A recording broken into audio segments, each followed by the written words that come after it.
जय हिंद दोस्तों, मैं आशीष शर्मा एक बार फिर आपका बहुत बहुत स्वागत करता हूं शरणम आईसीएस के इस ऑनलाइन प्लेटफॉर्म पर। आज की जो क्लास है हमारी क्लास नंबर 9 है आपकी मध्य प्रदेश के इतिहास से रिलेटेड। जो टॉपिक है आपका यूनिट नंबर 2 में।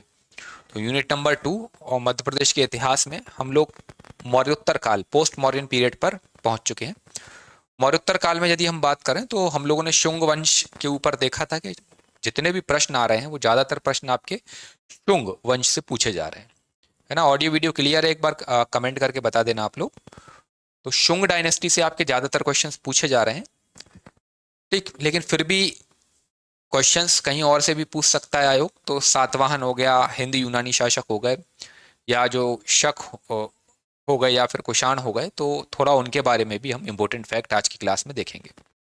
ठीक है, आज हम लोग सातवाहन वंश के बारे में चर्चा करेंगे। सातवाहन वंश जो है वो किस तरीके से अस्तित्व में आता है, उससे रिलेटेड जो इंपॉर्टेंट फैक्ट हैं जो मध्य प्रदेश के इतिहास से। Okay Annapurna ji, thank you. है ना? मध्य प्रदेश के इतिहास से जो लिंक होते हैं उन फैक्ट के ऊपर भी चर्चा करेंगे। ठीक है, क्योंकि वहां से एक आधा क्वेश्चन बनने की संभावना हो सकती है। बाकी ये विश्वास नामक टेस्ट सीरीज 9 फरवरी से स्टार्ट होगी, 20 अप्रैल 2026 तक रहेगी। 999 रुपये कॉस्ट रहेगा इसका। 10 test unit wise, 5 test 2 unit को मर्ज करके, और 10 टेस्ट फुल लेंथ टेस्ट है। बाकी आप सभी को पता है इसे हम लोग टेस्ट सीरीज ना नाम देते हुए गैस सीरीज नाम दे रहे हैं। गैस सीरीज का मतलब है कि मोस्ट प्रोबेबल क्वेश्चंस। मतलब इसमें आपके जो डायमेंशंस और सब डायमेंशंस जो हम लोग पढ़ रहे हैं मेनली, या जो डायमेंशन हम लोग निकाल रहे हैं बहुत इंपॉर्टेंट है, उन्हीं से क्वेश्चंस रखे जाएंगे, ताकि आपका जो कट ऑफ है वो इजीली क्रॉस हो जाए। है ना? वैसे भी नेगेटिव मार्किंग हो गई है तो 100 आउट ऑफ 100 या 80 90 तक, तो आप 80 तक तो कट ऑफ वैसे भी नहीं जाने वाला। ठीक है, तो अगर 65 70 प्रश्न आपके सही हो जाते हैं तो यकीन मान के चलिए कि आपका प्रीलिम्स बहुत आसानी से क्लियर हो जाएगा। अनरिजर्व कैटेगरी की बात कर रहा हूँ। ठीक है, रिजर्व कैटेगरी में तो और भी मतलब आसान हो जाएगा, क्योंकि आप उस पर भी कभी चर्चा करेंगे हम लोग कि क्यों हो जाएगा। ठीक है, आरक्षित वर्ग में। बाकी ये 90 डेज प्रोग्राम आप लोग तो इसमें ऑलरेडी एनरोल हो ही। ठीक, चलिए अब बात करते हैं पीवाई क्यू। हम लोगों ने देखे थे, लेकिन फिर भी आज दोबारा से पीवाई क्यू में आपको रिवाइज करा देता हूँ। नहीं, जिन लोगों ने ये कोर्स परचेज किया हुआ है उनको टेस्ट सीरीज परचेज नहीं करनी पड़ेगी। है ना? जिन लोगों ने कोर्स परचेज नहीं किया है उनको टेस्ट सीरीज अलग से लेनी पड़ेगी। आपको तो है शायद इसी में, है ना? ये जो कोर्स आपने लिया होगा तो उसमें आपने पढ़ी होंगी कंडीशंस, आपको टेस्ट सीरीज उसी के साथ दी जा रही है। ठीक है, जो कोर्स नहीं ले रहे हैं, वो नहीं लिया है, उनके लिए टेस्ट सीरीज अलग से है। शायद ऐसा ही कुछ है। चलिए, आपका जो पहला जो पीवाईक्यू है, काकनाथ का आधुनिक नाम क्या है? What is the modern name of Kakanath? MPPSC 2012 में ये पूछा है। मतलब जो इस समय के मौर्योत्तर काल में, मौर्योत्तर पोस्ट मौर्यन पीरियड में जो महत्वपूर्ण प्लेसेस हैं, पोस्ट मौर्यन पीरियड में जो इंपॉर्टेंट प्लेसेस हैं इस समय, उनका नाम क्या है? फॉर एग्जांपल सांची के बारे में है ये। काकनाथ किसको कहा जाता था? सांची को कहा जाता था। दूसरा है, शुंगों के पूर्वज मूलतः किस स्थान से थे? From which place did the ancestors of the Shunga originally come? ठीक है, ये देख ही चुके हैं हम लोग। विश्व प्रसिद्ध स्थल सांची को इस नाम से भी जाना जाता है। Was this also an ancient name of the world famous site of Sanchi? वही काकनाथ इसका आंसर था। मालव संवत इस नाम से भी जाना जाता है। मालव संवत पढ़ेंगे क्योंकि इस समय में एक डायनेस्टी आएगी। ठीक है, उज्जैन का जो गर्दविल वंश है आपका, जो उज्जैन के राजा है, राजा विक्रमादित्य, तो उनके द्वारा शकों को पराजित किया जाएगा, और लगभग 58 ईसा पूर्व के आसपास विक्रम संवत जो है वेस्ट उनके द्वारा स्थापित किया जाता है। उसी का नाम है मालव, और मालव को ही कृत भी कहा जाता है, कृत संवत। तो ये देखेंगे, इसी टाइम पीरियड की बात हो रही है। भरत स्तूप का विकास किस काल में हुआ था? शुंगों से रिलेटेड है। यूनानी राजदूत का नाम बताएं जिसने बेसनगर में गरुड़ स्तंभ की प्रतिष्ठा की थी। Name the Greek ambassador who erected the Garuda pillar in Besnagar. इसके बाद है मालवा। मध्य प्रदेश के मालवा क्षेत्र में प्राचीन राजवंश शुंग के बाद किस राजवंश ने प्रवेश किया? तो which dynasty succeeded the ancient Shunga dynasty in the Malwa region of Madhya Pradesh? ये सातवाहनों के ऊपर क्वेश्चन है। सातवाहन डायनेस्टी है, सातवाहनास, उनके ऊपर ये प्रश्न है कि शुंगों के बाद कौन आए मालवा में? तो सातवाहन आए। तो आज सातवाहन कंप्लीट करेंगे।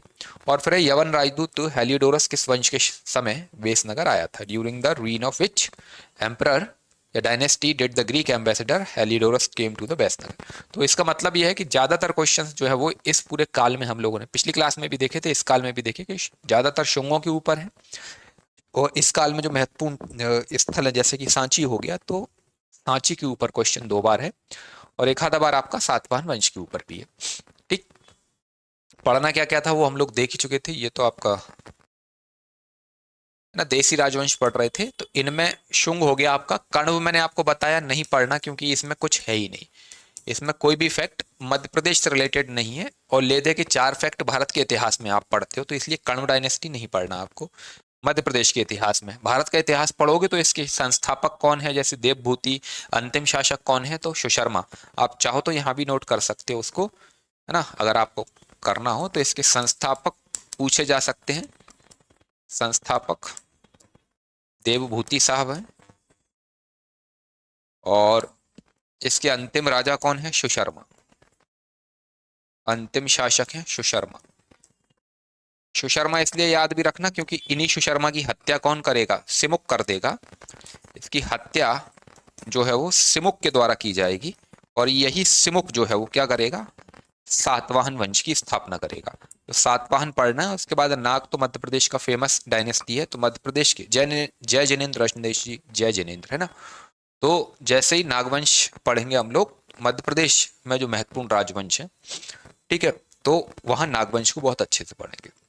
चलिए अब आगे बढ़ते हैं। ये तो शुंग तो हो गया था आपका, थोड़ा सा रिवाइज आपको करना हो तो आप कर सकते हो। शुंगों की उत्पत्ति से रिलेटेड फैक्ट है। पुराणों में हर्षचरित में पुष्यमित्र को शुंग वंशज कहा गया है। पाणिनि की जो पुस्तक है अष्टाध्यायी है ना, तो पाणिनि की पुस्तक अष्टाध्यायी में जो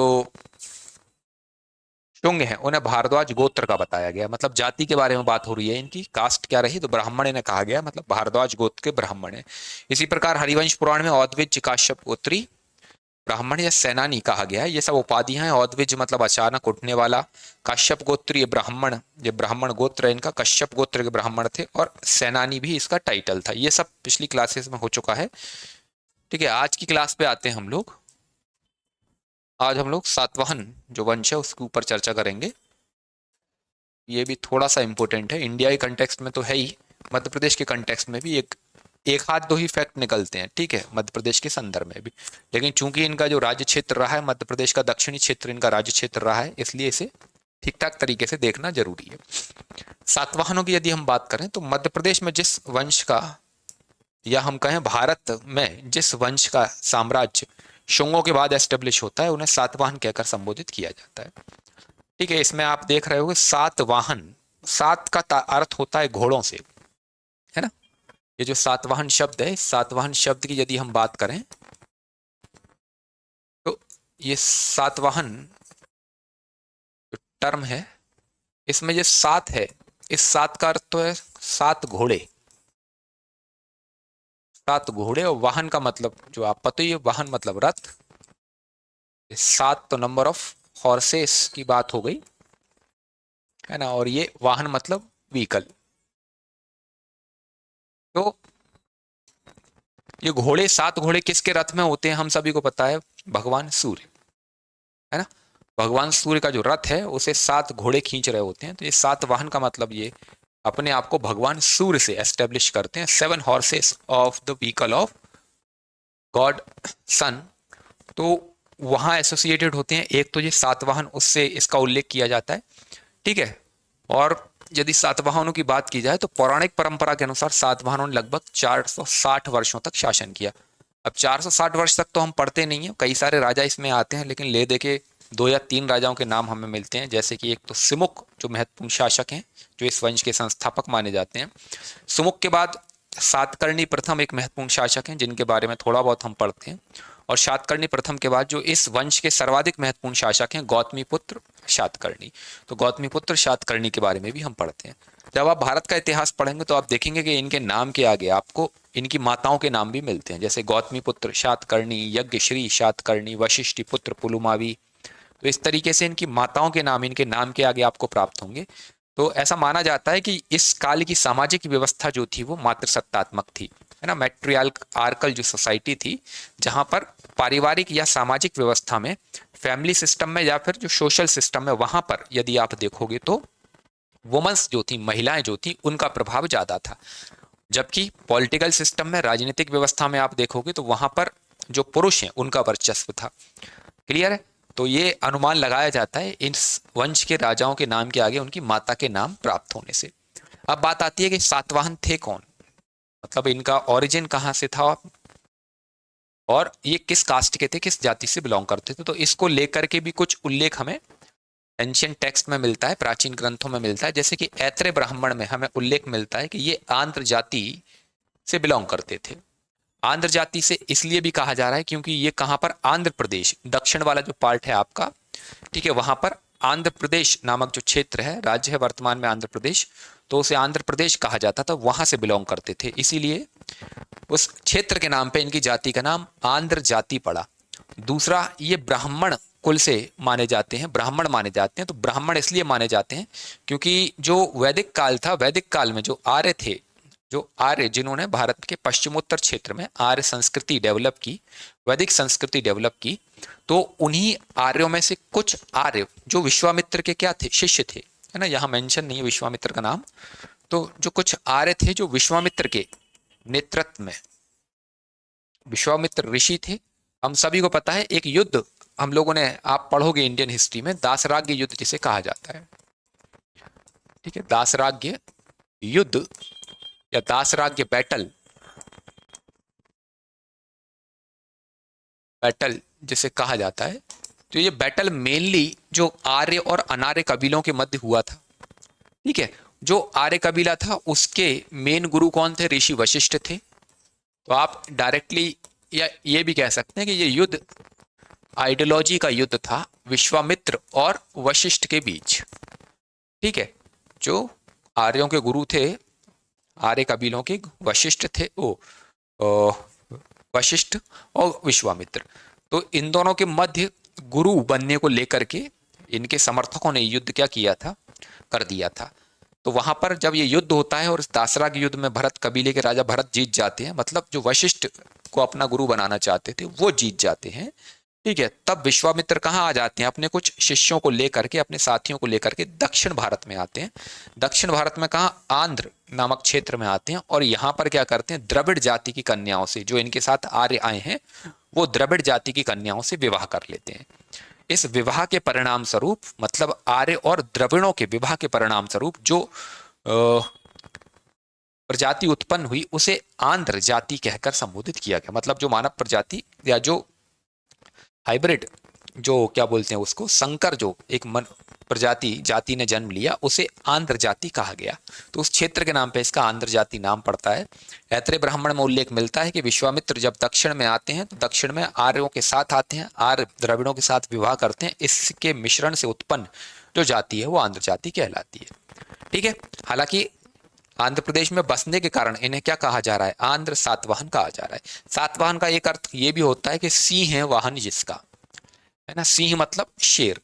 तो एक अर्थ ये भी लगाया जाता है कि सिंह है वाहन जिसका। सात का अर्थ कई जगह सिंह भी दिया गया है और कुछ इतिहासकारों ने, जैसा मैंने आपको बताया, कि ये 7 संख्या से भी इसका अर्थ लगाया गया है।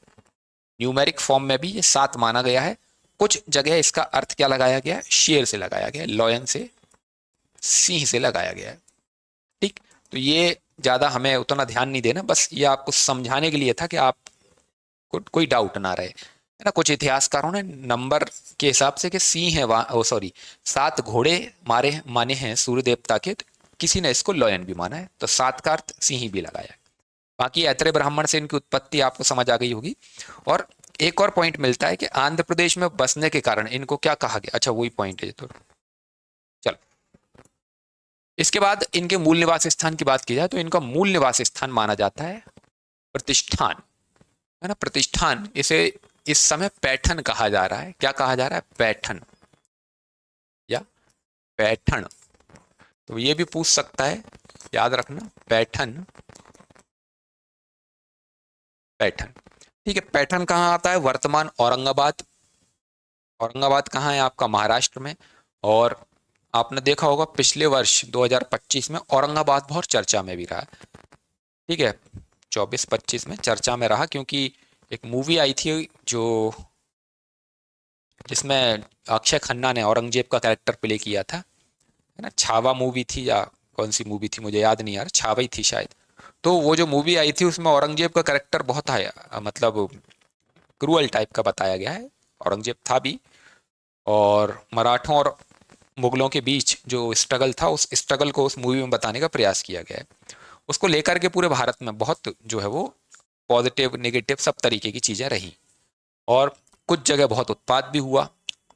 उसके बाद औरंगाबाद में जो औरंगजेब की जो दरगाह है, मतलब वहाँ पर औरंगजेब को दफनाया गया था, तो वो जो स्थान है वहाँ मस्जिद बनी हुई है। तो उसको लेकर के भी बहुत जो है वो बयानबाजी हुई थी, उस दरगाह को वहाँ से हटाने की, मिटाने की, गिराने की, बहुत सारी चीज़ें आपने न्यूज़पेपरों में देखी होगी। क्लियर है। तो ये क्षेत्र बहुत चर्चा में रहा है औरंगाबाद, और इतिहास में औरंगाबाद जो है वो आप देखेंगे ये चर्चा में रहता है। औरंगाबाद वही क्षेत्र है जहाँ पर आपको गुफाएं मिलेंगी। अजंता की जो गुफाएं हैं वो औरंगाबाद नामक जिले के अंतर्गत ही आती हैं। तो वहाँ वो भी रिलेट होगा आपका एंशियंट हिस्ट्री जब पढ़ोगे इंडिया की, तो अजंता की गुफाएं जब बनेंगी आपकी, ठीक है, तो अजंता की गुफाएं वहाँ कहाँ पर, औरंगाबाद जिले के अंतर्गत ही आती हैं। शायद एमपीपीएससी ने पूछा भी है किस जिले में। तो इस तरीके के प्लेस यदि इंपॉर्टेंट है, मतलब आपको एक वो बता रहा हूँ मैं सिर्फ इतना कि जब आप करंट अफेयर पढ़ते हो तो करंट अफेयर का मतलब सिर्फ इतना नहीं होता कि करंट अफेयर्स में जो नॉलेज दी गई है केवल उसी नॉलेज को आप क्या करो, है ना, उसी नॉलेज को अपने साथ रखो और उसी को लेकर के आप एग्जाम देने चले जाओ।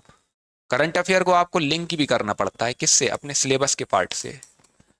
जैसे मैंने बताया आपको औरंगाबाद, तो औरंगाबाद यदि अभी है, हाईलाइटेड है, तो औरंगाबाद यदि आप हिस्ट्री पढ़ रहे हो तो हिस्ट्री में कहाँ कहाँ इंपॉर्टेंस रहा है इस क्षेत्र का, एंशियंट टाइम में या मिडाइवल टाइम में या मॉडर्न टाइम्स में, अगर इसका कोई ऐतिहासिक कोई वो रहा है, इम्पोर्टेंस, हिस्टोरिकल इम्पोर्टेंस रहा है, इसका ऐतिहासिक महत्व रहा है, तो उसे वहाँ आप अवश्य रखें। अब लेकिन आपको आइडिया कैसे लगेगा कौन सी चीज़ इंपॉर्टेंट है, तो वो तभी आइडिया लगेगा जब करंट अफेयर आप पढ़ोगे।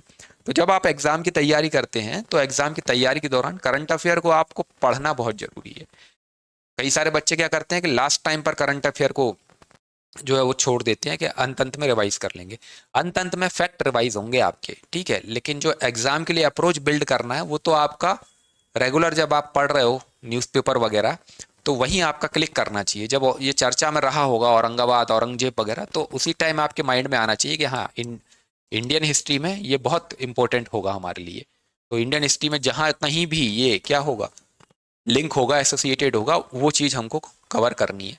ठीक है, ज्योग्राफी में आप इसे देख सकते हो, ज्योग्राफी में ये रिलेट होगा। तो इसी इसी वजह से कहीं पॉलिटी में कोई कोई चीज़ हो, तो कहीं भी इकोनॉमी में कुछ हो रहा हो, तो वहाँ अगर ये कहीं भी सिलेबस में किसी भी पार्ट में लिंक हो रहा है तो इसको भैया वहाँ कंप्लीट करो। तो जो साल भर से पढ़ रहा होगा करंट अफेयर उसका तो कोई इशू नहीं है, क्योंकि वो उसे पता है, वो जब भी सिलेबस उठा के पढ़ने बैठेगा, हिस्ट्री पढ़ने बैठेगा, उसके माइंड को पीछे से दिमाग बोलेगा कि हाँ ये अपन देख रहे हैं औरंगाबाद प्रतिष्ठान पैठन, तो वहीं इसको आईएमपी कर लेगा कि इस साल के लिए इंपॉर्टेंट है क्योंकि ये पूरे साल भर चर्चा में रहा। तो ये भी है, करंट अफेयर पढ़ते रहें, न्यूज़पेपर पढ़ते रहें, कोई भी चीज़ ऐसी है वो सिलेबस से लिंक अवश्य करें।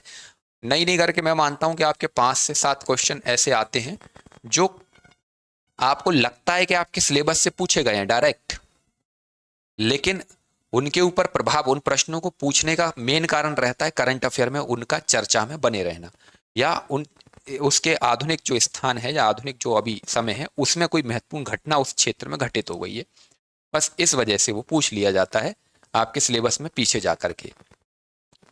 क्लियर है। तो ये भी एक तरीका है कि आप कुछ 5-7 प्रश्न इस तरीके से भी जो है वो गेन कर सकते हो एमपीपीएससी में। हालांकि यूपीएससी में तो इसके बिना होगा ही नहीं आपका। यदि आप केवल करंट अफेयर पढ़ रहे हो और उसे सिलेबस से लिंक नहीं कर रहे हो तो यूपीएससी तो हो नहीं वाला नहीं है।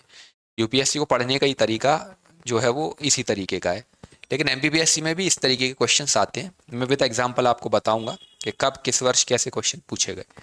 चलो अब बात करें, तो ये समझ में आ गया मूल निवास स्थान कहाँ पर है, प्रतिष्ठान पैठन कहा जाता था इस टाइम पे, इसको औरंगाबाद महाराष्ट्र में आता है। Original place of residence Pratishthana Aurangabad. चल अब आता है की एविडेंसेस के, इनके बारे में महत्वपूर्ण जो एविडेंसेस हैं, प्रमुख स्रोत कौन कौन से हैं, साक्ष्य कौन कौन से हैं। साक्ष्यों की हम बात करें मध्य प्रदेश के कंटेक्स्ट में देखें तो मेनली विदिशा और त्रिपुरी में इनके सिक्कों का निर्माण होता था। हालांकि साक्ष्य कई सारे हैं, साहित्यिक स्रोत भी हैं इनके बारे में और पुरातात्विक लिटरेरी सोर्सेज भी हैं और आर्कियोलॉजिकल सोर्सेज, दोनों तरीके के स्रोत हमें मिल जाते हैं। लेकिन चूंकि हम मध्य प्रदेश का इतिहास पढ़ रहे हैं तो जहाँ सोर्सों की बहुत ज़्यादा डिटेल में चर्चा हम नहीं करने वाले, ठीक है। लिटरेरी सोर्सेज जो है वो, जैसे कि इस काल में हाल नामक विद्वान होगा तो उस विद्वान की एक महत्वपूर्ण रचना रहेगी आपकी, और क्या बोलते हैं उसको, गुणाढ्य नामक एक विद्वान होगा, उसकी रचनाएं रहेंगी। वृहत कथा जैसे लिखेगा, सर्ववर्मन की कातंत्र रहेगी, तो ये कुछ रहेगा। हाल गाथा सप्तशती नामक ग्रंथ की रचना करता है, तो ये टेक्स्ट में आ जाएंगे। ऐत्रेय ब्राह्मण हमने देखा, पाणिनि के अष्टाध्यायी में भी इस वंश से रिलेटेड कुछ जानकारी हमें मिल जाती है, तो वो भी चीजें हैं, लेकिन वो इंडियन कंटेक्स्ट में इंपॉर्टेंट हो जाएंगी। भारत का इतिहास पढ़ेंगे तब आप सातवाहन वंश के स्रोत देखेंगे तो आपको वहां मिलेगा। लेकिन मध्य प्रदेश में क्या क्या मिला है वो इंपॉर्टेंट है। तो साहित्यिक स्रोत तो नहीं मिलने वाला मध्य प्रदेश में इस समय कोई महत्वपूर्ण, हाँ, लेकिन पुरातात्विक आर्कियोलॉजिकल सोर्सेस की बात करें हम लोग, पुरातात्विक या आर्कियोलॉजिकल सोर्सेस की बात करें तो वो हमें मिलते हैं, ठीक है। ये आर्कियोलॉजिकल सोर्सेस कौन कौन से हैं, तो सबसे इंपॉर्टेंट सोर्स है कॉइन। कॉइन बहुत मिले हैं इनके हमको। Coins were minted in the Vidisha and Tripuri, मतलब यहाँ पर टकसालें थी विदिशा और त्रिपुरी में।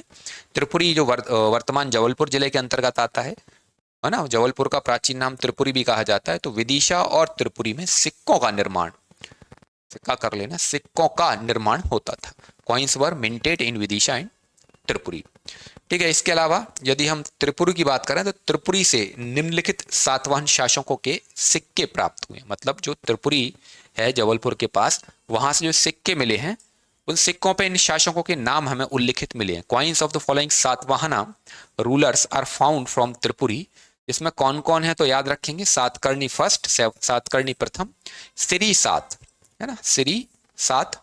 दूसरा है सातकर्णी द्वितीय, सातकर्णी सेकंड। फिर है आपका पुलुमावी द्वितीय, पुलुमावी सेकंड, गौतमी पुत्र, श्री यज्ञ सातकर्णी और कुंभ सातकर्णी। कुल मिला के आप देखेंगे तो 1 2 3, ये 4 5 6 और 7, कुल 7 शासकों के सिक्के मिले हैं मध्य प्रदेश के त्रिपुरी से, और इन 7 शासकों के नाम इन सिक्कों पे हमें उत्कीर्ण मिलते हैं। तो एक क्वेश्चन इस तरीके से भी बन सकता है, कितने शासक, मतलब त्रिपुरी से जो सिक्के प्राप्त हुए हैं सातवाहन कालीन, तो कुल कितने शासकों के नाम उन पे हमें मिले हैं। तो 7 शासकों के नाम हमें मिलते हैं त्रिपुरी से प्राप्त सिक्कों पर। इसमें से हमारे लिए जो सातकर्णी प्रथम इंपॉर्टेंट है और सातकर्णी जो द्वितीय या गौतमी पुत्र सातकर्णी जिसे कहते हैं वो इंपॉर्टेंट है। इसके अलावा मध्य प्रदेश के विदिशा, मध्य प्रदेश के उज्जैन और नर्मदा घाटी से भी इनके सिक्के प्राप्त हुए। हालांकि इस तरीके के फैक्ट नहीं पूछेगा कहाँ कहाँ से मिले हैं, ठीक है, क्योंकि ऐसा क्वेश्चन नहीं पूछा गया है। लेकिन ये मेंस के पॉइंट ऑफ व्यू से आप कहीं आपको एविडेंस देना हो तो कोट कर सकते हैं। अब जाति की बात करें, मूल निवास स्थान तो हो गया, जाति की बात करें, इनकी जाति है ब्राह्मण, ठीक है। तो ये ब्राह्मण जाति के थे। क्यों ब्राह्मण जाति के, तो हम लोगों ने देखा कि विश्वामित्र के नेतृत्व में कुछ आर्य दक्षिण में आते हैं। विश्वामित्र स्वयं क्या थे, मतलब क्षत्रिय थे, लेकिन उन्होंने तपस्या करके स्वयं को ब्राह्मण जो है वो उस वर्ग में एस्टेब्लिश किया था। आर्य जो थे वो ब्राह्मण जाति के थे, ब्राह्मण जाति से बिलोंग करते थे। वो आर्य दक्षिण में आते हैं और उन आर्यों का विवाह होता है द्रविड़ कन्याओं से, और इन मिश्रण से उत्पन्न जो संतानें हैं वो क्या कहलाती हैं, आंध्र कहलाती हैं, सातवाहन कहलाती हैं।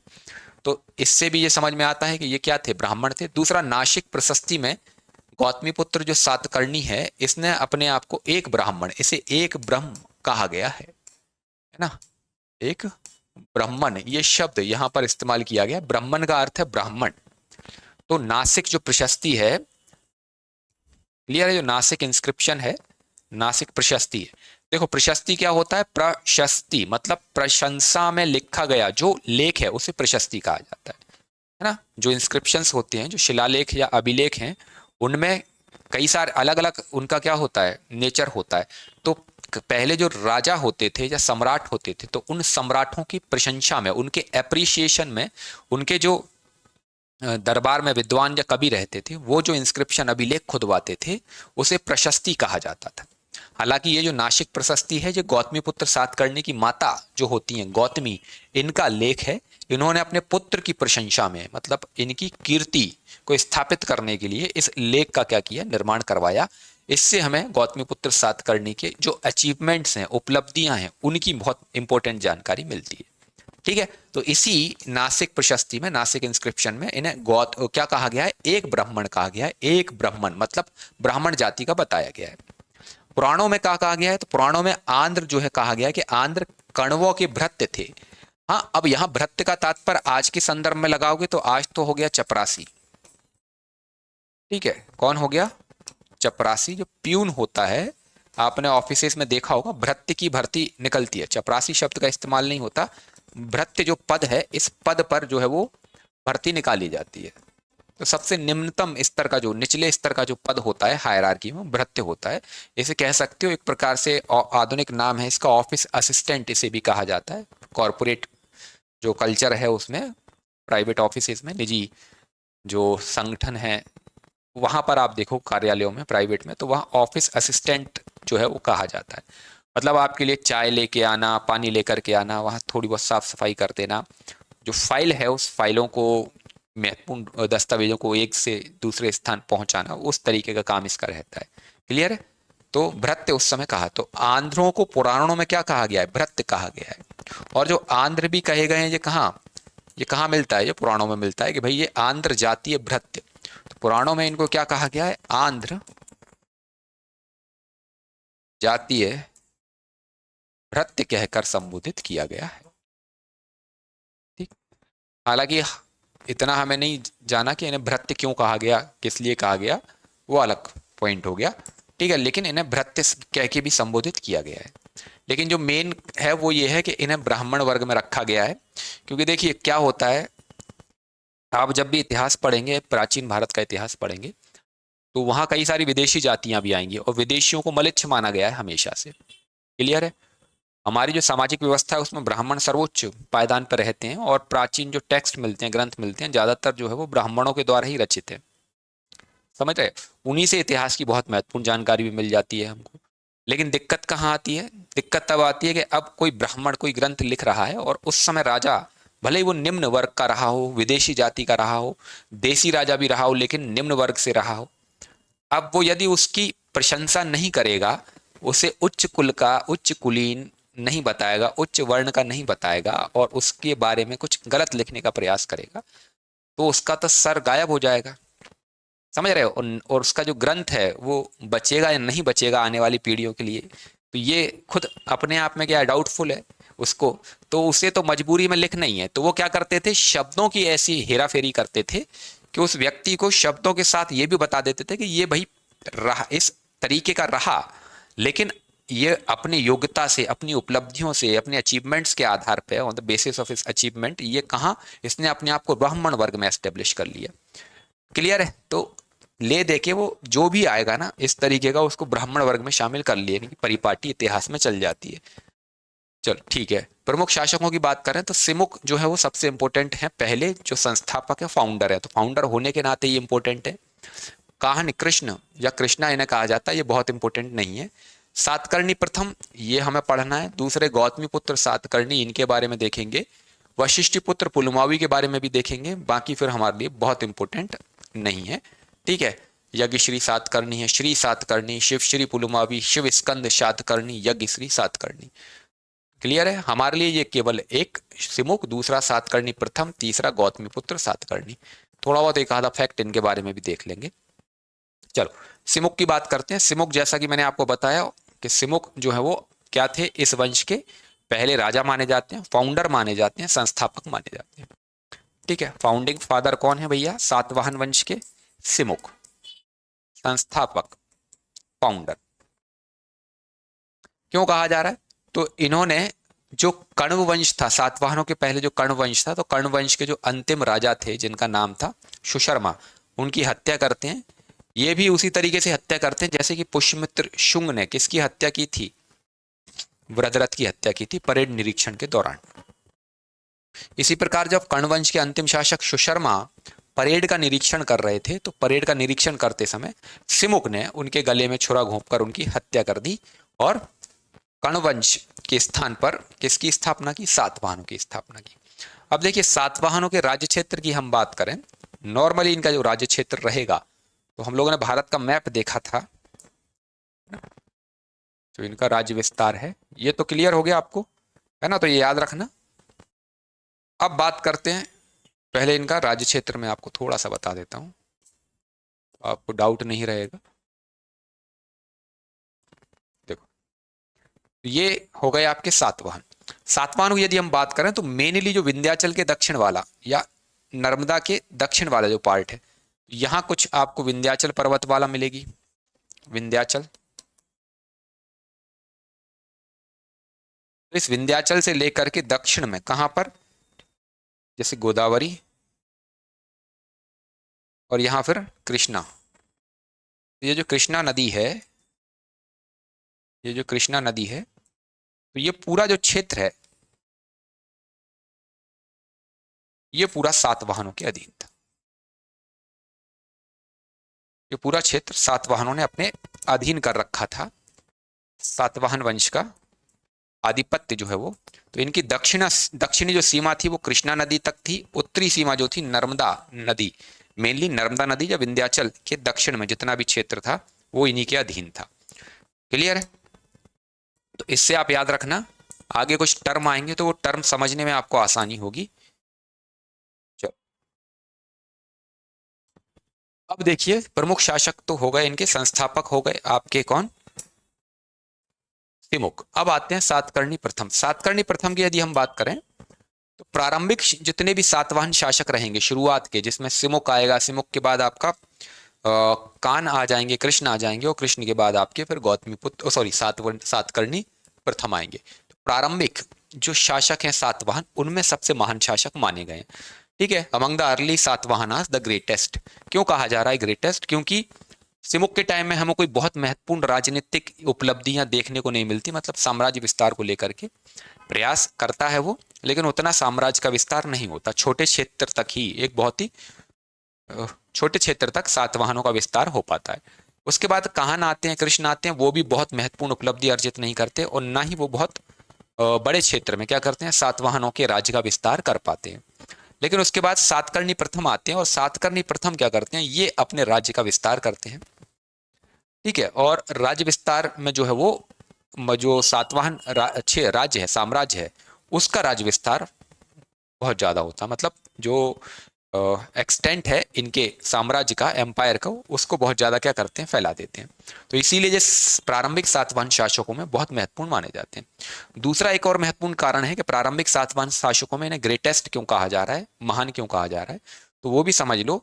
वो इसलिए कहा जा रहा है क्योंकि जैसे ही अब हम सातकर्णी प्रथम पढ़ेंगे, तीसरे शासक है सातकर्णी प्रथम, कौन से हैं, इस वंश के तीसरे शासक हैं, थर्ड रूलर हैं, तीसरे शासक। ठीक है, third ruler of Satavahana dynasty.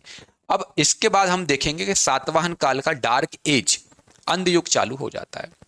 ठीक है, मतलब सातवाहन काल का ऐसा समय किससे लेकर के, सातकर्णी प्रथम के बाद से लेकर के, और जो गौतमी पुत्र सातकर्णी हैं, जो इस वंश के सर्वाधिक प्रतिभाशाली, सर्वाधिक प्रभावशाली, सर्वाधिक शक्तिशाली शासक हैं, उनके बीच तक का जो पूरा समय है वो डार्क एज के रूप में जाना जाता है, सातवाहन वंश के अंधयुग के रूप से जाना जाता है। क्लियर है? तो इसीलिए इन्हें प्रारंभिक सातवाहन शासकों में सर्वाधिक महान या सर्वाधिक महत्वपूर्ण बताया जाता है, शक्तिशाली बताया जाता है। ठीक है, क्योंकि इसके बाद फिर लगभग 20-22 या 19-20 ऐसे राजा देखने को मिलेंगे जो जिनका कहीं उल्लेख नहीं मिलता इतिहासों में, और इस पूरे समय को क्या कहा जाता है, सातवाहन काल का अंधयुग कहकर संबोधित किया जाता है। तो उस पर भी चर्चा करेंगे। तो आई होप समझ में आ गया होगा कि ये प्रारंभिक सातवाहनों में सबसे महान क्यों कहे जा रहे हैं। इनके बारे में हमें जानकारी कहाँ से मिलती है, तो इनकी पत्नी, एक अभिलेख मिलता है पूना, है ना, ये नाना घाट कहाँ पर है, वर्तमान में महाराष्ट्र में जो पूना आता है आपका, पूना या पुणे जिसे कहा जाता है, तो वहां पर नाना घाट अभिलेख हमें प्राप्त होता है। नाना घाट अभिलेख, इनकी पत्नी नागनिका, है ना, नागनिका के बारे में भी पढ़ेंगे। तो नाना घाट अभिलेख, इनकी जो पत्नी है, वाइफ है, सातकर्णी फर्स्ट की वाइफ नागनिका, उनका एक इंस्क्रिप्शन है नानाघाट इंस्क्रिप्शन, नानाघाट अभिलेख। ठीक है, इस अभिलेख में हमें एक टर्म मिलता है सिमुक सातवाहनस वंशवदनस। ठीक है, सिमुक सातवाहनस वंशवदनस। इसका अर्थ क्या है? कि इसका अर्थ है कि सिमुक जो है वो सातवाहन वंश को बढ़ाने वाला है, या क्या है, बढ़ाने वाला है कहा गया है। मतलब सिमुक को सातवाहन वंश को बढ़ाने वाला कहकर संबोधित किया गया है नानाघाट अभिलेख में। नानाघाट अभिलेख मैंने बताया इनकी पत्नी नागनिका के द्वारा जो है वो जारी किया गया है। इनकी उपाधियों की बात की जाए तो इन्हें अप्रतिहत रथ, अप्रतिहत रथ का मतलब है कि जिसके रथ को रोका नहीं जा सकता, है ना। अप्रतिहत रथ अर्थात जिसका रथ ना रोका जा सके। दूसरा है दक्षिणापति, दक्षिणापति मतलब जो संपूर्ण दक्षिण है उसका अधिपति कहकर संबोधित किया गया है। क्लियर? तो इनकी जो पहली चीज तो ये समझ में आ गई होगी, Naganika inscription, sorry Naneghat inscription में क्या कहा गया? Simuka Satavahana, the founder of the Satavahana dynasty. ठीक है, ये इंग्लिश में पूरा नहीं लिखा, सिमुक सातवाहनस वंशवदनस, ऐसे कर लेना कि सिमुक जो है सातवाहन वंश को बढ़ाने वाले। इसके बाद है आपका अप्रतिहत रथ। अप्रतिहत रथ का मतलब क्या है? Whose chariot cannot be stopped anywhere, मतलब जिसके रथ को कहीं भी रोका नहीं जा सकता, उसे अप्रतिहत रथ कहा गया है। और दूसरा है Dakshinapathapati, lord of the southern region, मतलब दक्षिण का कौन? राजा, भगवान, दक्षिणापथ पथी। ठीक है, तो ये इनके टाइटल हैं। इनके अचीवमेंट्स की बात करें तो इनके अचीवमेंट्स में सबसे इंपॉर्टेंट है कि 2 बार तो इन्होंने अश्वमेध यज्ञ किया है और 1 बार राजसूय यज्ञ करते हैं। ठीक है, अश्वमेध यज्ञ हमने देखा था, इसके पहले पुष्यमित्र शुंग करेंगे, तो इन्होंने 2 बार अश्वमेध जो सैक्रिफाइसेस हैं, यज्ञ है वो, ठीक है, संपादित किया। और एक राजसूय यज्ञ भी इन्होंने किया। राजसूय यज्ञ मेनली जब राजा जो बनते थे, राज्याभिषेक होता था, उस समय किया जाता था। इसके बाद आता है सांची का महास्तूप। सांची महास्तूप से इनके बारे में एक जानकारी मिलती है। सांची महास्तूप की वेदिका, मतलब जिस पर स्तूप बना रहता है, वेदिका स्टैंड जिसे कहते हैं, से पूर्वी मालवा पर सातकर्णी प्रथम के आधिपत्य का उल्लेख मिलता है। पूर्वी मालवा हम सभी को पता है, जो आपका विदिशा, प्रिया हरने कह रहे हैं हिस्ट्री को कैसे स्टेप बाय स्टेप रखें। हिस्ट्री को स्टेप बाय स्टेप याद, मतलब हम तो स्टेप बाय स्टेप ही चल रहे हैं, है ना। आप शुरू से क्लासेस देखेंगे तो हम लोग क्रमबद्ध तरीके से चल रहे हैं, सिस्टमेटिकली चल रहे हैं, क्रोनोलॉजिकल ऑर्डर में चल रहे हैं, पहली चीज। दूसरी चीज क्या है, एमपी की हिस्ट्री की थोड़ी लिमिटेशन है, क्योंकि हम मध्य प्रदेश के इतिहास में भारतीय इतिहास को मिला नहीं सकते। तो जब आप इंडियन हिस्ट्री पढ़ो ना, तो इंडियन हिस्ट्री में थोड़ा सा आप आइडिया लगाने की कोशिश किया करो कि एमपी में इस समय क्या जो है मूवमेंट हो रहा है, डेवलपमेंट हो रहा है। क्लियर है?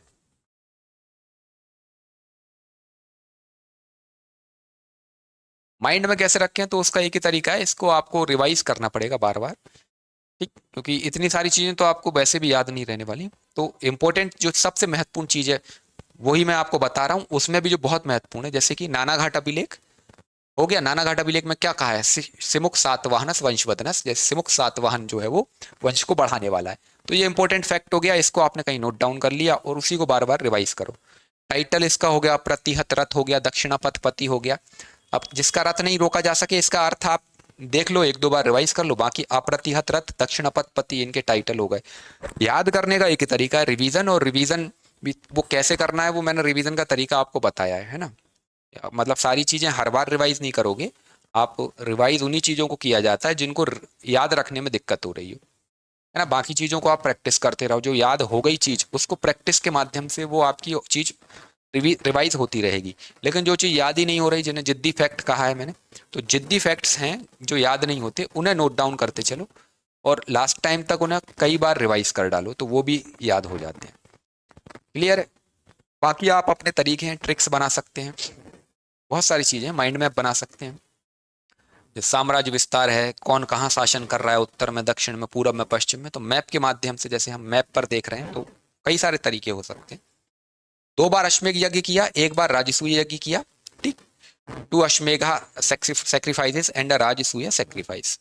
इसके बाद जो सांची का महास्तूप है, सांची में मतलब हमें 3 महत्वपूर्ण स्तूप मिलते हैं, ठीक है। तो उन 3 महत्वपूर्ण स्तूपों में सांची का जो स्तूप क्रमांक 1 है, जिसे महास्तूप कहा गया है, उन्हें नंबर दिए गए हैं, स्तूप क्रमांक 1, स्तूप नंबर 1, स्तूप नंबर 2, स्तूप नंबर 3।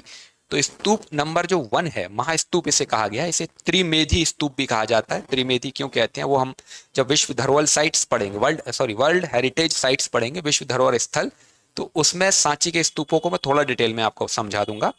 महास्तूप है, इसे त्रिमेदी भी स्तूप भी कहा जाता है। तो इसकी वेदिका से, इसके स्टैंड से हमें एक अभिलेख मिला हुआ है। वो अभिलेख जो है वो क्या कहता है कि पूर्वी मालवा पर सातकर्णी प्रथम के आधिपत्य का उल्लेख मिलता है। पूर्वी मालवा मतलब ईस्टर्न मालवा। मालवा दो पार्ट में डिवाइड था, ईस्ट और वेस्ट में, है ना। मतलब ये इधर वाला जो पश्चिमी मालवा है उसकी राजधानी माहिष्मती, क्या बोलते हैं उस, अच्छा, उत्तरी और दक्षिण में डिवाइड था। पूर्वी मालवा कहा गया है आपका जो अवंती वाला जो क्षेत्र है ना, उसे पूर्वी मालवा कहा गया है। क्लियर है, पूर्वी मालवा। और जो आकर वाला क्षेत्र है उसे पश्चिमी मालवा कहा गया है। ऐसा ही है, कुछ प्राचीन जो नाम मैंने बताए थे आपको, निमाड़ को अनूप प्रदेश कहा गया है, नर्मदा घाटी वाले को। आकर, अवंती ये है, शायद अवंती पश्चिमी मालवा है, आकर पूर्वी मालवा है, अभी आ जाएगा वो। तो इस पूरे पार्ट पर, ईस्टर्न मालवा पर किसका अधिकार है? सातकर्णी प्रथम का। ये हमें कहाँ से पता चलता है? सांची महास्तूप से। ये जो अभिलेख है ये मेनली, इससे एक और जानकारी मिलती है कि जो सातकर्णी प्रथम का एक अधिकारी था, इसका एक अधिकारी है, वरिष्ठ अधिकारी, सीनियर ऑफिसर है, वासिठी पुत्र। क्या नाम है? वासिठी पुत्र आनंद। मतलब आनंद याद रखना कि आनंद नामक एक अधिकारी है, वरिष्ठ अधिकारी, उसके द्वारा दान देने का उल्लेख भी हमें इसी अभिलेख से प्राप्त होता है। तो सांची महास्तूप पे मिलता है। साथ ही साथ गौतमी पुत्र सातकर्णी पढ़ेंगे तो उसमें भी मिलेगी कुछ जानकारी। इसके अलावा इनका एक अभिलेख मिलता है नांदेड़ होशंगाबाद से। ठीक है, नांदेड़ नामक जगह है, कहां पर? होशंगाबाद में। यहां से तांबे के सिक्कों पर ब्राह्मी लिपि में रजो श्री सातकर्णी प्राप्त हुआ है। नांदेड़, होशंगाबाद, यहां से कॉपर कॉइन मिले हैं, तांबे के सिक्के, बियरिंग द इंस्क्रिप्शन राजो श्री सातकर्णी इन ब्राह्मी स्क्रिप्ट। तो ये श्री सातकर्णी जो उल्लेख मिलता है, ये किससे एसोसिएटेड किया गया है इतिहासकारों के द्वारा? जो सातकर्णी फर्स्ट है, मतलब इस वंश का जो सबसे महत्वपूर्ण राजा है सातकर्णी प्रथम, उसके साथ जो है इसका लिंक एस्टेब्लिश किया गया है। अब हम बात करेंगे, मैंने जैसा आपको बताया कि 3 शासक शुरुआत में आएंगे, सिमुक, सिमुक के बाद कृष्ण जो कान है, और उसके बाद आएंगे आपके, क्या नाम है, सातकर्णी फर्स्ट। इसके बाद फिर डार्क एज चालू होता है। ठीक है, अब क्या होगा? तो सातकर्णी जो प्रथम है, सातकर्णी प्रथम फर्स्ट है, इनकी पत्नी का नाम है नागनिका। इनकी वाइफ कौन है? नागनिका। अब ये सातकर्णी फर्स्ट की क्या हो जाती है? मृत्यु हो जाती है जल्दी। मतलब ये बहुत ज्यादा नहीं जीते, अल्पायु में ये क्या होते हैं? परलोक से धार जाते हैं। जब ये परलोक से धार जाते हैं तो इनके 2 पुत्र रहते हैं। इनके 2 पुत्र रहते हैं, एक है यज्ञश्री और दूसरा है वेदश्री। वेदश्री, ठीक है, यज्ञश्री और वेदश्री, इनके 2 पुत्र हैं। तो इनकी हो गई मृत्यु। अब कोई बड़ा राजा है नहीं, तो इनकी पत्नी नागनिका क्या करती हैं? इनके जो पुत्र हैं इनकी संरक्षिका बन जाती हैं। ठीक है, और संरक्षिका के रूप में शासन प्रारंभ करती हैं। तो इस काल को नागनिका का काल कहा जाता है, नागनिका का संरक्षण काल कहा जाता है। नागनिका रीन कहकर संबोधित करते हैं। तो सातकर्णी प्रथम की कौन है? वाइफ है ये नागनिका।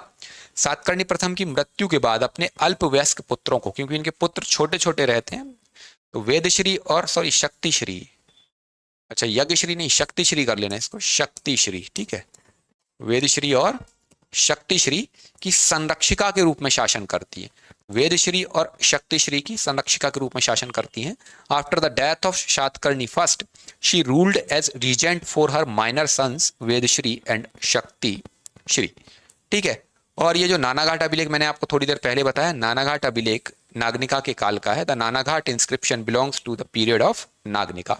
नागनिका ने ही पुणे महाराष्ट्र में इस नानाघाट अभिलेख को खुदवाया है, जहां से हमें सातकर्णी प्रथम की जानकारी मिलती है और इनके संरक्षण काल की भी जानकारी मिलती है। अब दिक्कत ये होती है सातवाहन काल में कि नागनिका के बाद फिर हमें बहुत महत्वपूर्ण प्रोमिनेंट कोई रूलर नहीं मिलता, महत्वपूर्ण शासक देखने को नहीं मिलता। इतिहास भी इस बारे में मौन हो जाता है, चुप हो जाता है, साइलेंट हो जाता है। ठीक है, और ऐसे कोई एविडेंसेस भी नहीं मिलते। लेकिन तो ये मान लिया जाता है कि भाई सातकर्णी प्रथम के बाद ये वंश क्या हो गया? समाप्त हो गया। लेकिन इतिहासकारों को, क्योंकि वो तो खोजी प्रवृत्ति के रहते हैं, तो वो कहीं से कुछ खोज निकालते हैं और उनको मिलती है नासिक प्रशस्ति।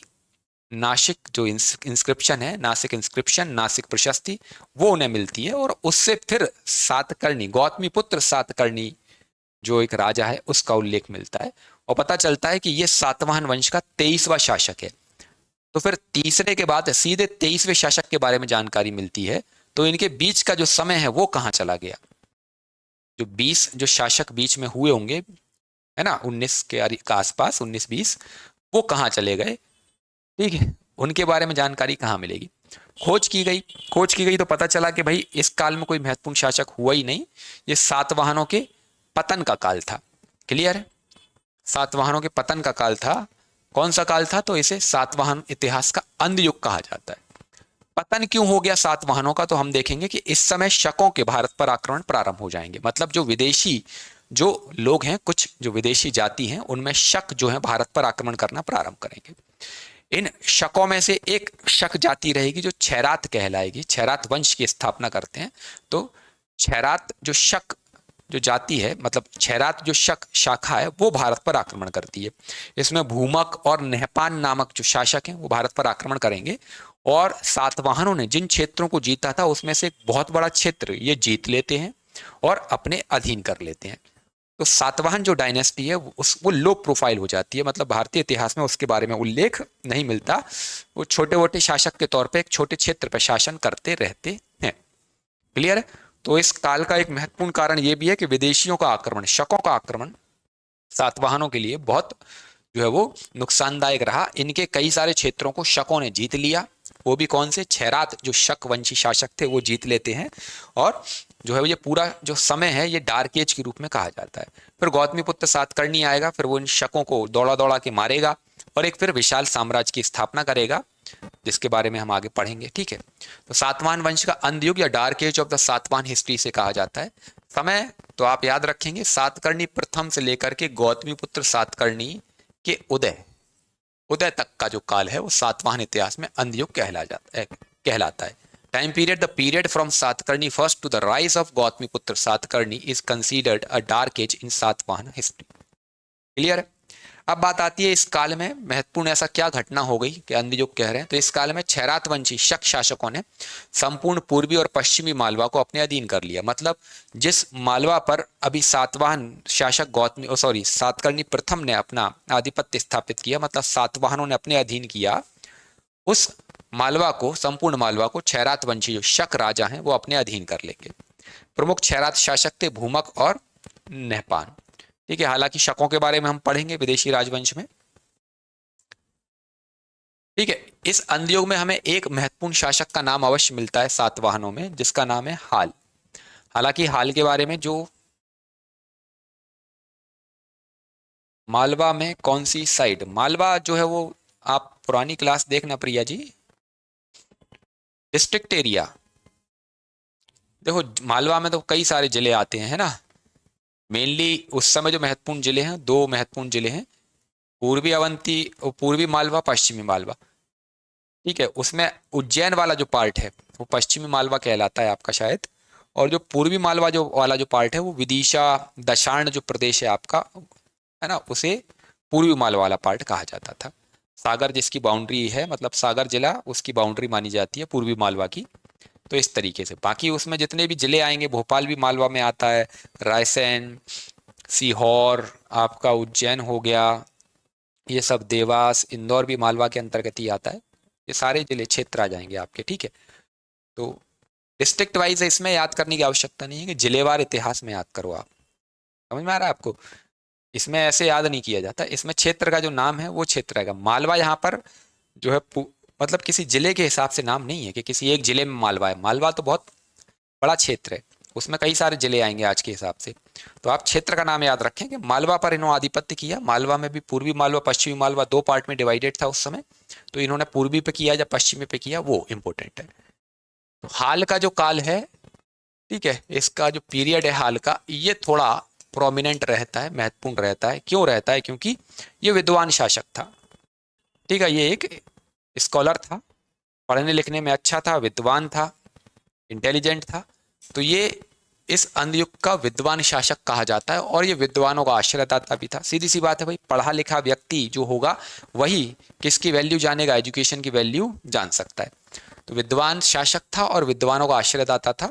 इसने एक गाथा सप्तशती नामक रचना इसकी मानी जाती है। इसका जो वर्क है गाथा सप्तशती, जो प्राकृत भाषा में इसने लिखा है। प्राकृत जो भाषा है, पैशाची प्राकृत जो भाषा है, उसमें इसने गाथा सप्तशती नामक ग्रंथ की रचना की है। इसके काल में क्योंकि विद्वानों का आश्रयदाता है तो दो विद्वान महत्वपूर्ण मिलते हैं। एक सर्वतंत्र, सर्वतंत्र ने कातंत्र नामक ग्रंथ की रचना की है और दूसरा विद्वान है गुणाढ्य, इसने बृहत कथा नामक ग्रंथ की रचना की है। ठीक है, ये किताब में पूछी भी गई है आपके एग्जाम में कि बृहत कथा की रचना किसने की है। गाथा सप्तशती भी पूछी गई है। अब इंपॉर्टेंट जो प्रोमिनेंट रूलर है गौतमीपुत्र सातकर्णी, उसके बारे में देखते हैं। ये सातवाहन वंश का क्या कहलाता है, पुनरुद्धारक कहलाता है, रीस्टोरर ऑफ द सातवाहन डायनेस्टी। ठीक है, ये सातवाहन वंश का कौन सा शासक है, 23वां शासक है, मतलब बीच में तीसरे के बाद सीधा 23वां रूलर है। ये क्रम भी पूछा जाता है तो ये भी याद रखें। इसकी उपलब्धियों की जानकारी मिलती है नासिक प्रशस्ति से। नासिक जो इंस्क्रिप्शन है वो हमें इसकी अचीवमेंट्स के बारे में इंफॉर्मेशन देता है। मध्य प्रदेश की बात करें तो सांची स्तूप, या सांची का जो महास्तूप है, वहां से सांची स्तूप से एक अभिलेख मिलता है। सांची के स्तूप से एक अभिलेख प्राप्त हुआ है, तो वहां से इसका नाम हमें मिलता है। सांची स्तूप के दक्षिणी तोरण द्वार के ऊपर वेदिका पर उत्कीर्ण सातवाहन कालीन शिलालेख से राजन श्री सातकर्णी नाम प्राप्त होता है। तो ये नाम हमने देखा, कुछ इतिहासकारों ने सातकर्णी प्रथम के लिए भी माना है और कुछ इतिहासकारों ने राजन श्री सातकर्णी किसके लिए, गौतमीपुत्र सातकर्णी के लिए माना है। दोनों के लिए लिंक होता है। अब क्वेश्चन कैसे बन सकता है, तो क्वेश्चन ये बन सकता है कि भैया सांची स्तूप के किस तोरण द्वार से सातवाहन कालीन अभिलेख प्राप्त हुआ है, दक्षिणी, उत्तरी, पूर्वी, पश्चिमी।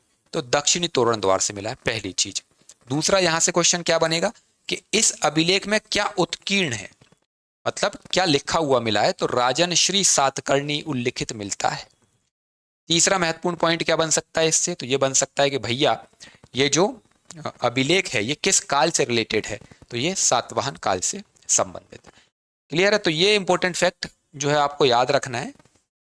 बाकी फोटो वोटो तो ये राजा ओरिजिनल नहीं है, एआई जनरेटेड है। इसके बाद है अचीवमेंट्स, उपलब्धियां।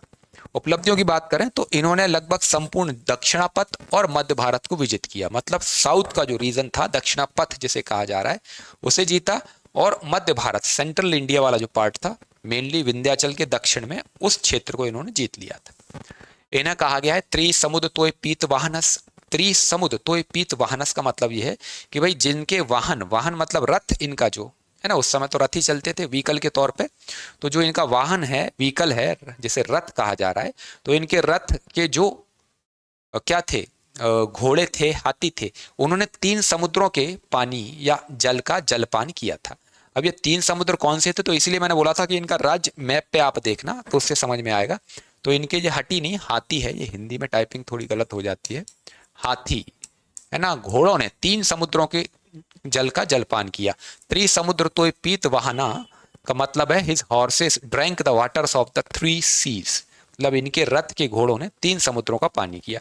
अब 3 समुद्र कौन से हैं, तो आप भारत में नॉर्मली देखेंगे ना, तो भारत का दक्षिण में आपने मैप देखा होगा, इधर अरब सागर की बात हो रही है, इधर बंगाल की खाड़ी वाले सागर की बात हो रही है, और दक्षिण में जो सागर है हमारा, है ना, जो श्रीलंका की तरफ हिंद महासागर। तो इन 3 महासागरों या 3 सागरों की बात हो रही है। तो इन 3 समुद्रों का पानी इनके घोड़ों ने पिया है, मतलब इन्होंने लगभग संपूर्ण दक्षिण भारत को क्या कर लिया, जीत लिया था। हालांकि नासिक प्रशस्ति से जो क्षेत्र मिलते हैं तो उससे पता चलता है कि कृष्णा के दक्षिण में बहुत ज्यादा इन्होंने विस्तार नहीं किया था। ठीक है, तो एक मिलता है कि त्रिसमुद्र तो पीत वाहनस। अब इनके साम्राज्य विस्तार की बात करें, टेरिटोरियल एक्सपांशन की बात करें, तो इनका जो साम्राज्य है दक्षिण में हम देखेंगे तो ऋषिक, जो गोदावरी और कृष्णा के बीच का पार्ट है, जो मैंने आपको थोड़ी देर पहले मैप में बताया था, ऋषिक नामक, उसे ऋषिक क्षेत्र कहा गया है, गोदावरी और कृष्णा नदी के बीच के क्षेत्र को। तो वहां दूसरा अश्मक, जो गोदावरी का तटवर्ती प्रदेश, मतलब जो गोदावरी नदी है उसका जो कोस्टल एरिया है, कोस्टल एरिया मतलब पूरब और पश्चिम, क्योंकि गोदावरी नदी तो ऐसे जाती है भारत में इस तरीके से, तो ये जो तटीय प्रदेश है इस तरफ, इस तटीय प्रदेश को भी जीता इन्होंने। इसके बाद मूलक, ये पैठण के आसपास था, महाराष्ट्र वाला जो क्षेत्र है पैठण, मूलक क्षेत्र, उसे भी इन्होंने विजित किया।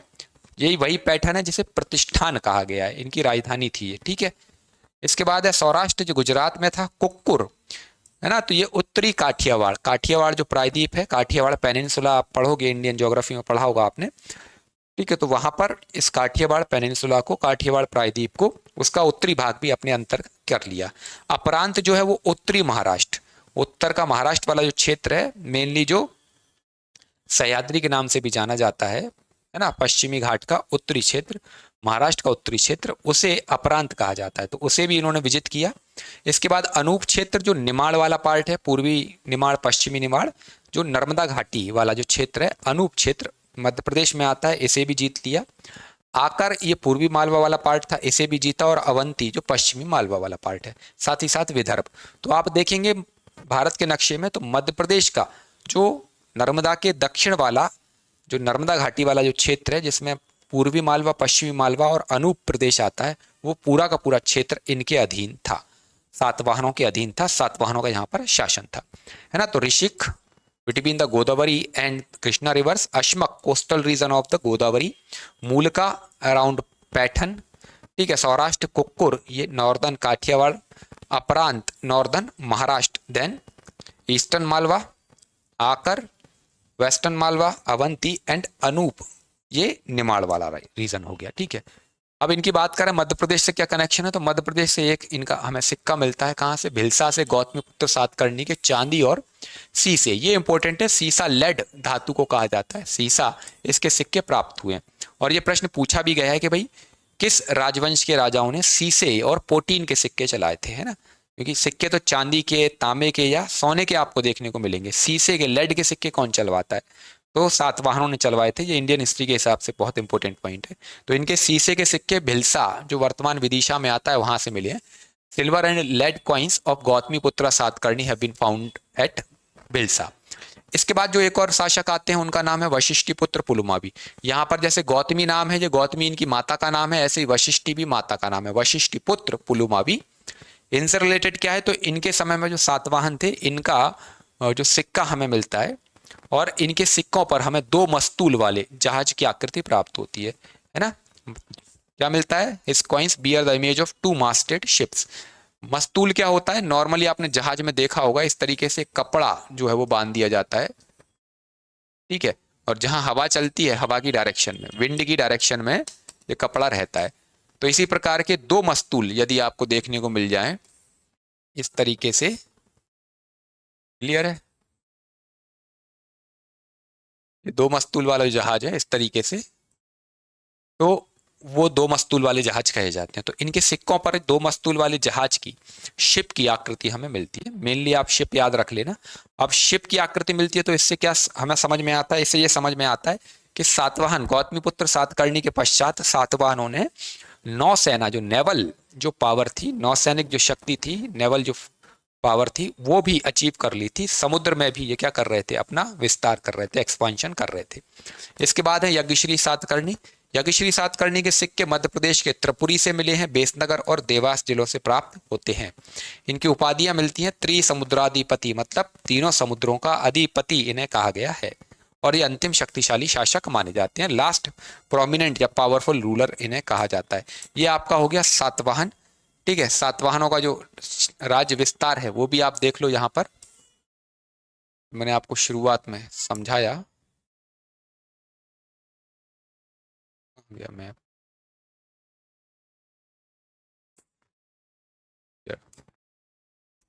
ठीक है। तो आपका उत्तर में नर्मदा के दक्षिण वाला क्षेत्र है।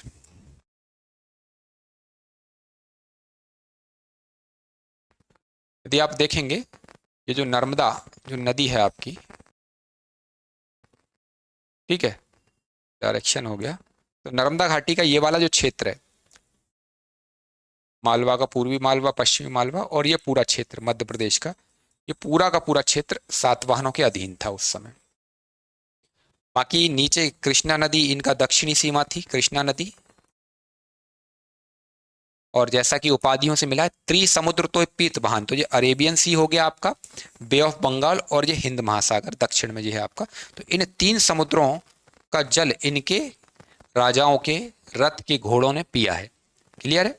तो ये त्रिसमुद्र तो पीत वाहन कहा गया है, त्रिसमुद्र तो पीत वाहन।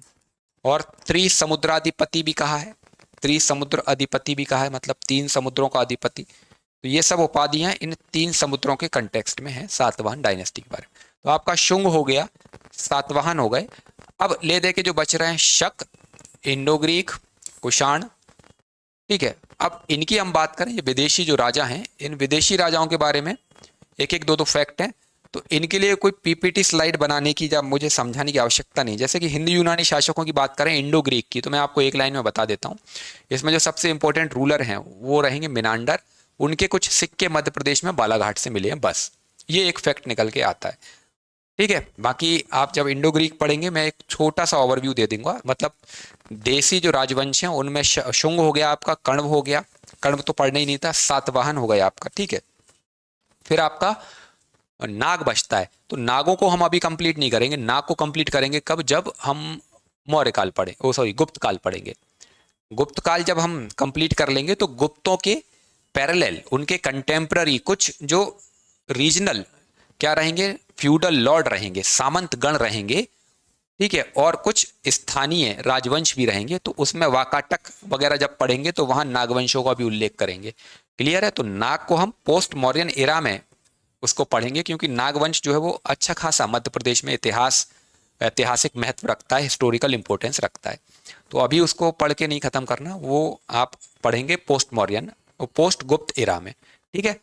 तो अब जो विदेशी राजवंश बचे हैं उन विदेशी राजवंशों के नोट्स मैं आपको दे दूंगा एक पीपीटी में, क्योंकि एक ही मतलब एक स्लाइड में ही विदेशी राजवंश खत्म हो जाएंगे, उसमें कुछ ऐसा है ही नहीं पढ़ने जैसा, क्लियर है ना। और वहां से जो क्वेश्चन है वो पूछा भी नहीं गया अभी तक, क्योंकि पीवाईक्यू हमने देखा तो फालतू उसके लिए पूरी एक क्लास रखें 1 घंटे की। उससे बेटर ये है कि भैया हम सीधे अब अगला जो टॉपिक है हमारा इंपॉर्टेंट टॉपिक, जिसको हम लोग गुप्त पीरियड के नाम से जाते हैं, गुप्त डायनेस्टी के नाम से, क्योंकि वहां से क्वेश्चन आए हैं, पूछे गए हैं, उस पर जंप करेंगे, ठीक है। और गुप्तों के बाद फिर पोस्ट गुप्त और आपका एंशिएंट खत्म हो जाएगा, क्लियर है। उसके बाद फिर जो सबसे इंपॉर्टेंट है, जहां से क्वेश्चन सर्वाधिक आ रहे हैं, मिडाइवल हिस्ट्री में राजपूत काल। तो राजपूत जो राजवंश हैं, परमार, गुर्जर प्रतिहार, चंदेल, कलचुरी वगैरह, यहाँ से रेगुलर प्रश्न आ रहे हैं आपके, और जहाँ के प्रश्न आपको थोड़ा लगता है टफ है, हालांकि बहुत ज़्यादा कठिन नहीं है, लेकिन तो उन प्रश्नों उन वाले टॉपिक्स को हम कंप्लीट करेंगे अपनी अगली क्लास, मतलब ये 2 क्लास के बाद, एंशिएंट के बाद, ठीक है। क्योंकि एंशिएंट से बहुत ज़्यादा क्वेश्चन नहीं है, एंशिएंट से क्वेश्चन की रेंज आप देखोगे तो मेनली राजा वाजाओं के बारे में बहुत प्रश्न नहीं है, क्लियर है। स्थानों के बारे में, उनके प्राचीन नामों के बारे में, या किसी किताब विताब के बारे में ज़्यादा पूछ रहा है, क्लियर है। तो एंशिएंट में आप राजाओं के इतिहास को पढ़ने की बजाय उन चीज़ों को ज़्यादा फोकस करो जो पीवाईक्यू के बेसिस पे इंपॉर्टेंट निकल के आ रही हैं, क्लियर है ना। और हम लोग पीवाईक्यू के एनालिसिस के बेस पे ही आगे बढ़ रहे हैं, तो आपको थोड़ा कॉन्फिडेंस भी आ रहा होगा कि भाई पूरे मध्य प्रदेश में अब प्राचीन मध्य प्रदेश के इतिहास को किस तरीके से लेके जाना है। ये कॉन्फिडेंस आप लोगों का बिल्डअप हो गया होगा, ठीक है। मिलते हैं कल, है ना, कल की क्लास में। तब तक के लिए जय हिंद, जय भारत। कोई डाउट हो तो कमेंट कर दो, मैं क्लास में समाप्त करता हूँ।